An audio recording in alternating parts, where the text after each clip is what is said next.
How much time did you spend last month planning your finances? Be honest. An hour?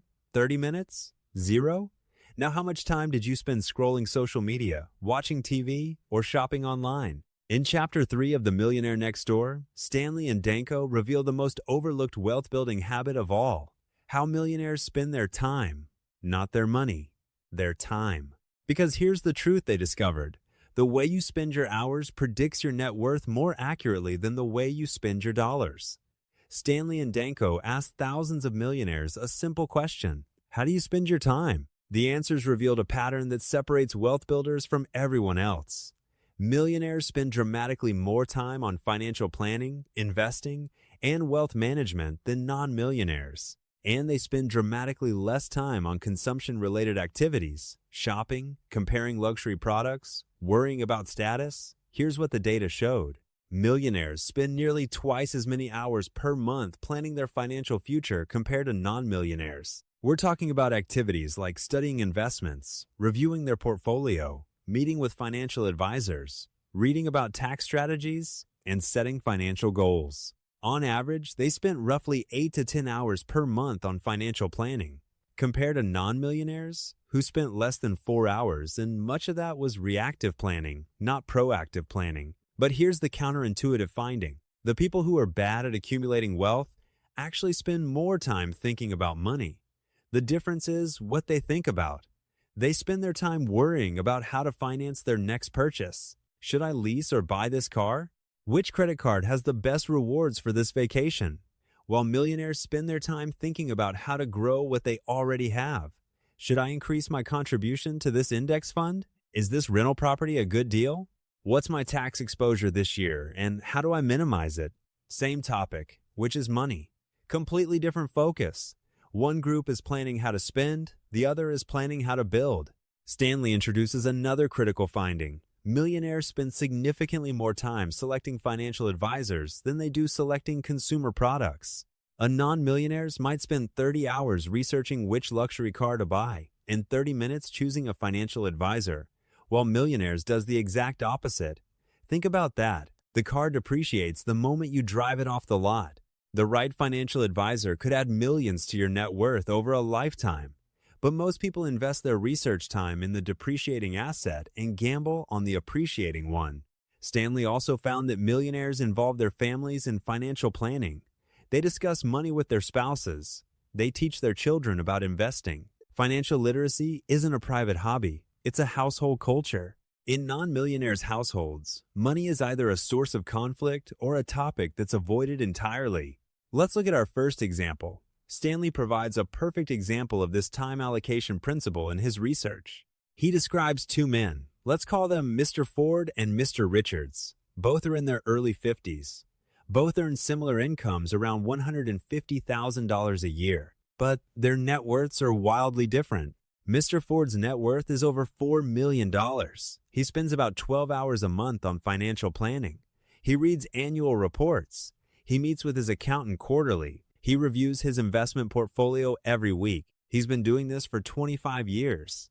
He drives a 3-year-old pickup truck and buys his suits at a department store. Mr. Richards' net worth is under $400,000, 1/10 of Mr. Ford's, despite earning the same income for the same number of years.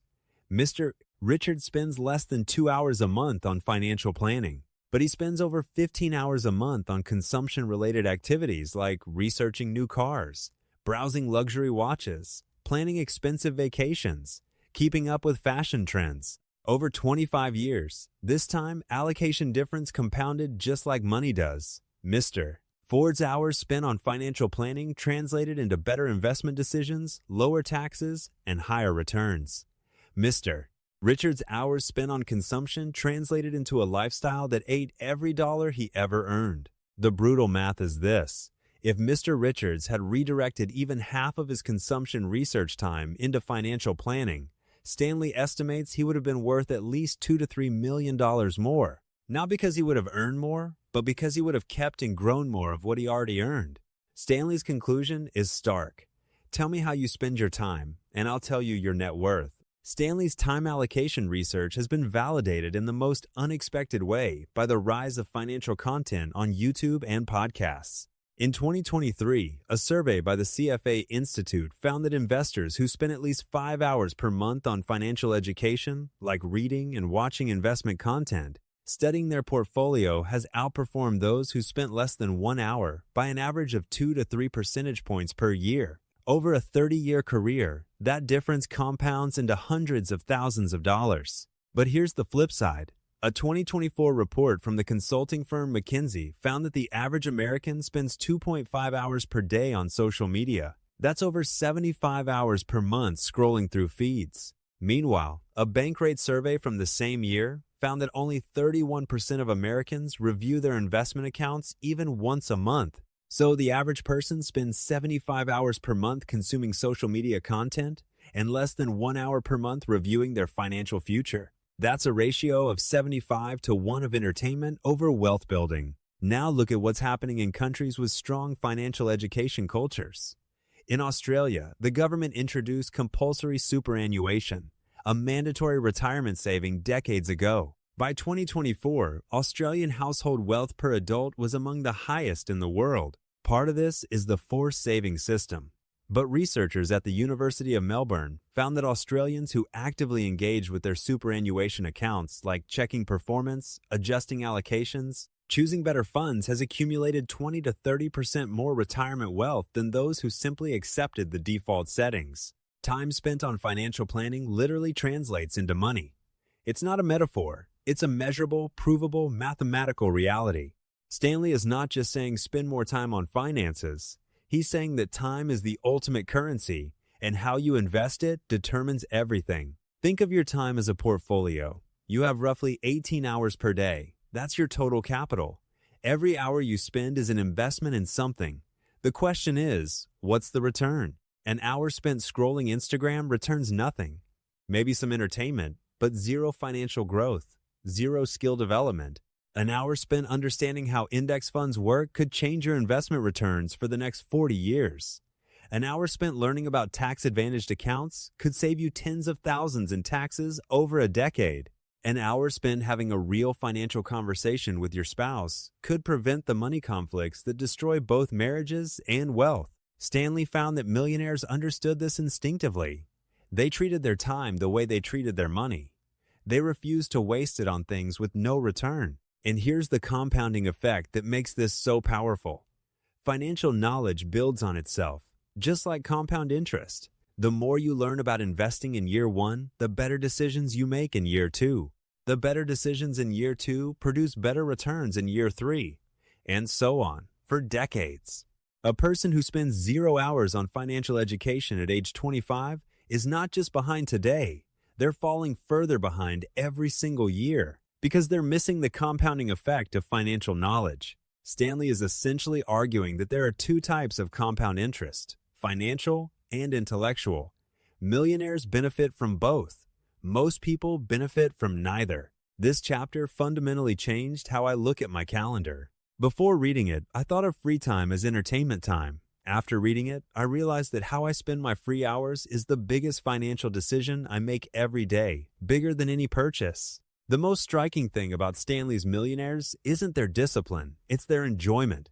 They actually like reading about investments. They enjoy tracking their net worth. Financial planning isn't a chore for them. It's a hobby that happens to make them wealthy. And that's the real insight. You don't need to force yourself to care about money. You need to find a way to make financial planning genuinely interesting to you. Because the brutal reality is, if you don't find finance interesting, someone who does will end up with your money. That's how markets work. Attention creates advantage. There are 3 takeaways from this chapter. First, audit your time the same way you'd audit your spending. For 1 week, track how you spend every hour outside of work. How many hours go to entertainment?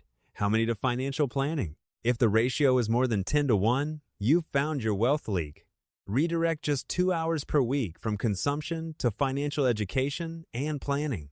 Second, schedule a monthly financial review like an appointment you can't cancel. Pick 1 evening per month.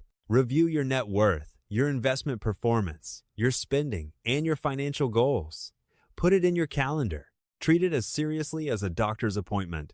Stanley's millionaires do this without exception. Third, Replace 1 hour of social media per day with financial learning.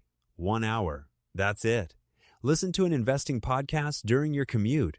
Read a chapter of a finance book before bed. Watch a video about tax strategy instead of another Netflix episode.